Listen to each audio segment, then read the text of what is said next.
Chers auditeurs, bonjour et bienvenue dans cet épisode numéro 2 du podcast de Savate et d'Épée, le podcast 100% arts martiaux français.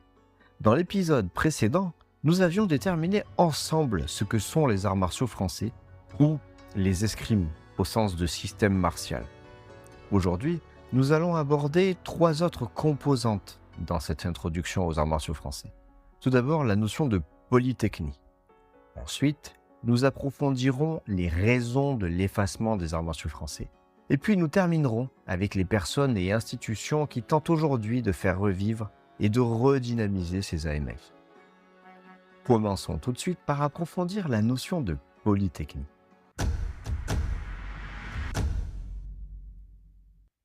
Il s'agit d'une notion fondamentale, désignant le fait que les techniques apprises dans l'une des disciplines qui composent les arts martiaux français peuvent être réinvesties dans une autre. Par exemple, le positionnement des jambes est le même dans toutes les disciplines. Les déplacements sont les mêmes pour toutes les disciplines également. Il en va de même pour les parades. Par exemple, une parade d'un coup de poing direct de figure en garde à gauche paré du bras gauche en boxe française est une parade de tierce à la canne.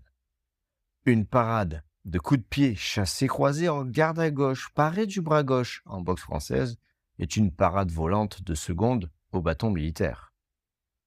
Autre exemple, les techniques d'escrime à la canne sont issues de l'escrime au sabre. De même, l'escrime au bâton d'arme que l'on retrouve chez Émile André notamment est issu du maniement de l'espadon, cette épée à 2 mains. Un dernier exemple intéressant montre le lien entre la lutte française et l'escrime. En effet, dans la lutte française, les amenés au sol sont prévus pour être réalisés en douceur, afin de ne pas faire mal à son adversaire, car les cours de lutte se déroulaient souvent dans une salle d'armes équipée d'un parquet initialement prévu pour la pratique de l'escrime. Et une amenée au sol réalisée un peu fortement sur un parquet, ça fait mal. C'est donc une force des arts martiaux français, la transversalité et la polytechnie.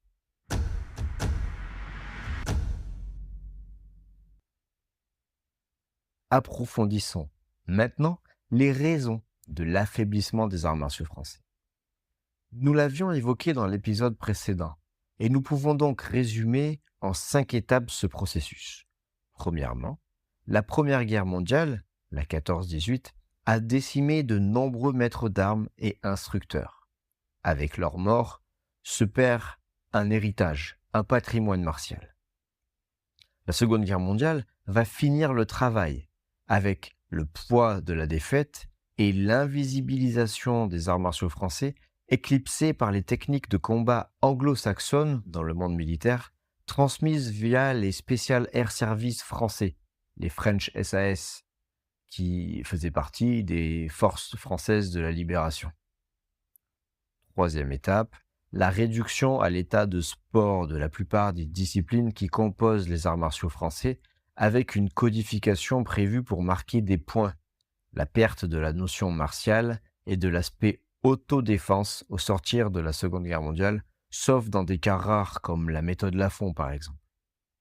Quatrième étape, la popularisation des arts martiaux asiatiques dans le milieu civil via la pop culture américaine et notamment le cinéma hollywoodien. Tout ce qui est français est nul, en résumé. Cinquième et dernière étape, la victoire du sport spectacle, à l'image de nombreux tournois de disciplines pied-point qui émergent à partir des années 70, 80 et 90, comme le K1 par exemple, le Bellator ou encore l'avènement récent du MMA et l'argent généré par les institutions qui le promeuvent. Terminons maintenant par les institutions et individus qui tentent de redynamiser les arts martiaux français. La première figure que j'aimerais aborder est celle de l'Amicale des arts martiaux français. Il s'agit d'une association qui a pour but de centraliser plusieurs choses. Les pratiquants, dans un premier temps, dans le but de favoriser les échanges et les rencontres entre eux. De même, les ressources, en permettant un accès et un partage de celle-ci plus simple et efficace pour permettre la circulation de l'information concernant les arts martiaux français.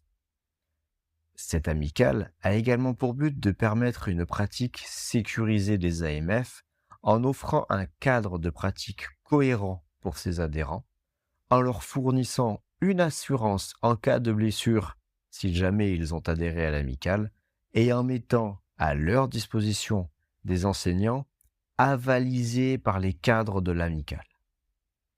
L'amicale possède un Discord sur lequel les adhérents et pratiquants peuvent échanger et partager certaines informations sur des salons dédiés.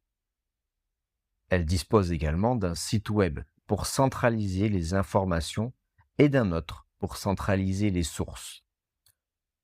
Tous les liens de ce Discord et de ces sites sont en description dans la bio.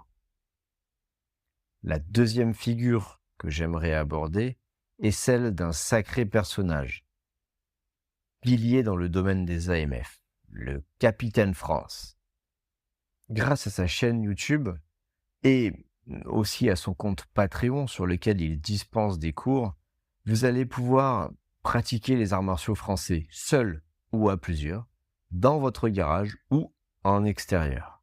Les vidéos sont classées par discipline ou par maître d'armes et elles seront excellentes pour débuter ou alors approfondir votre pratique des arts martiaux français.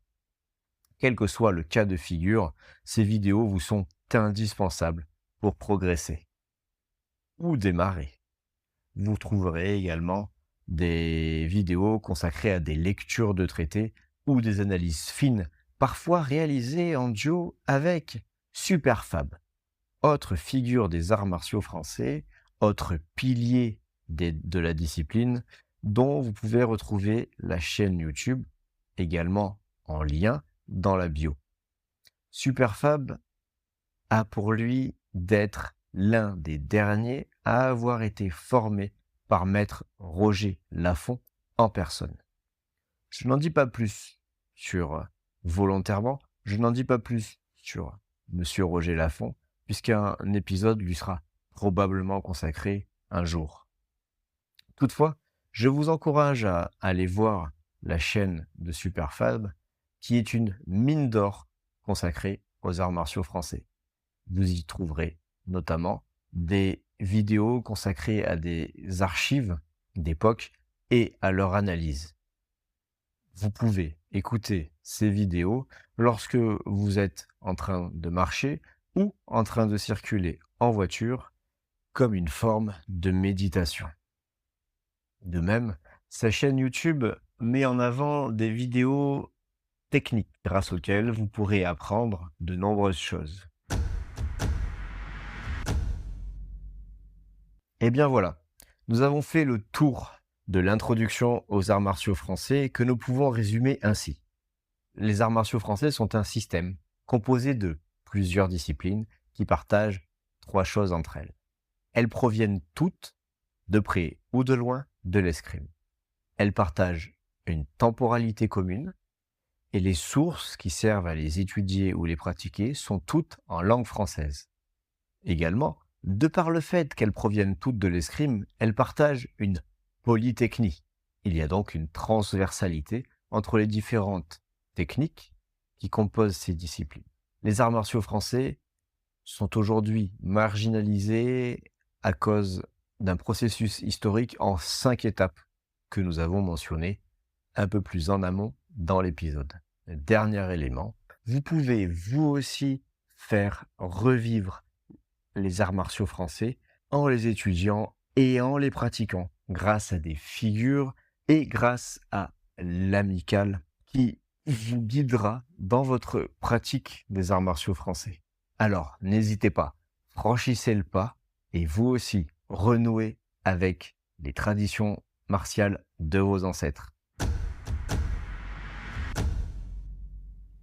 Je vous dis à bientôt.